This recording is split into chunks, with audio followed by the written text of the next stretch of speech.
உங்களுக்கு விருப்பம் வேண்டாம் தேங்காய் பால் விடலாம், நல்லா பசுப்பால் விட்டு சாம்பார் வைக்கலாம். நான் மிளகு சீரகம் போட்டு இப்படியே தான் சாப்பிட போகிறேன்.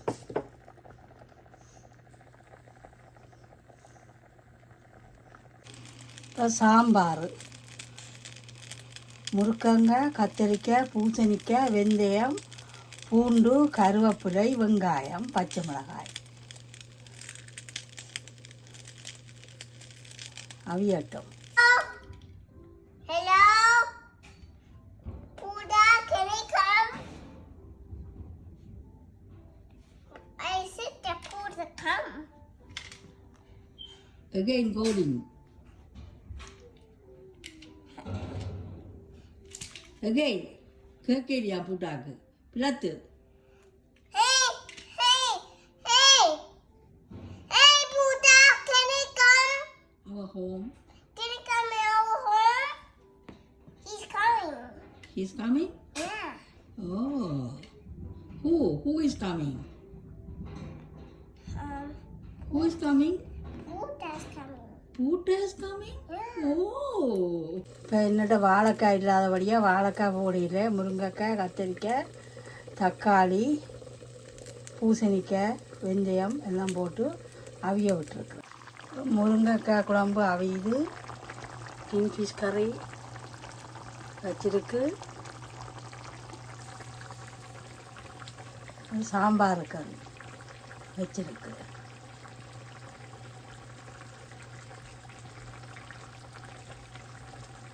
இப்போ கிங்ஃபிஷ் கறி இவர் தான் வச்சவர். இப்போ முருங்கைக்காய் தக்காளி பழ குழம்பு ரெடி. இப்போ இந்த சாம்பாருக்கு உள்ளி மிளகு சீரகம் அரைச்சி போட வேணும். அதான் வாசத்தை கொடுக்கும். இப்போ இந்த சாம்பார் மரக்கறியெல்லாம் அமைஞ்ச உடனே துவரம்பருப்பு அவிச்சு போட்டு இதோட மிக்ஸ் பண்ண வேண்டும். இப்போ சாம்பார் பவுடர் போட்டுக்கணும்.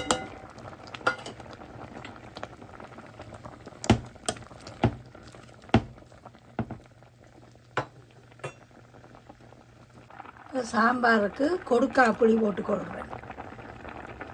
உங்களுக்கு விருப்பம் வேண்டாம் டமரன் ஜூஸ் பண்ணலாம். இப்போ துவரம் பருப்பு 4 விசில் விட்டு அவிய விட வேண்டும். மஞ்சள் போட்டிருக்கிறேன்.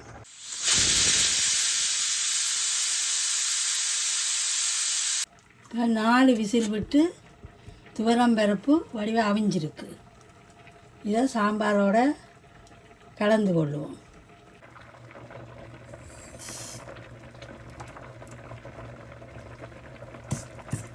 இப்போ சாம்பாருக்கு தாளிக்கும். இப்போ கடுகு வடித்த உடனே தாளிச்சுட்டு வெங்காயம், பச்சை மிளகாய், கருவேப்பிலை.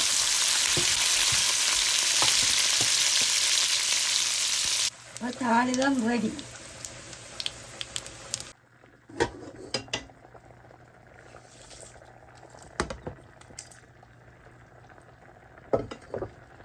சாம்பாருக்கு தாளித்து கொட்டியாச்சு. இப்போ சாம்பார் ரெடி. இது துவரம்பருப்பு சாம்பார் ரெடி.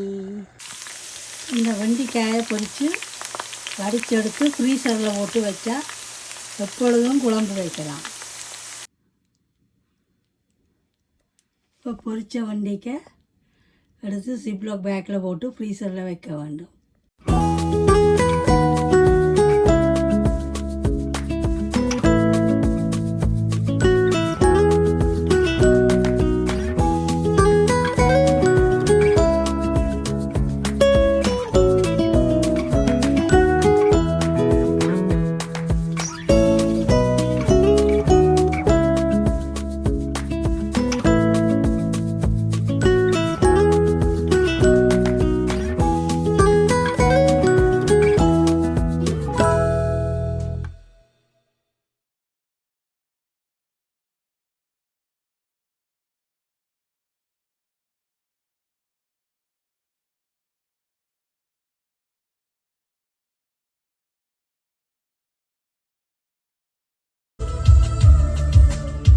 மாலை நேரத்து கனடாவில் டிராஃபிக்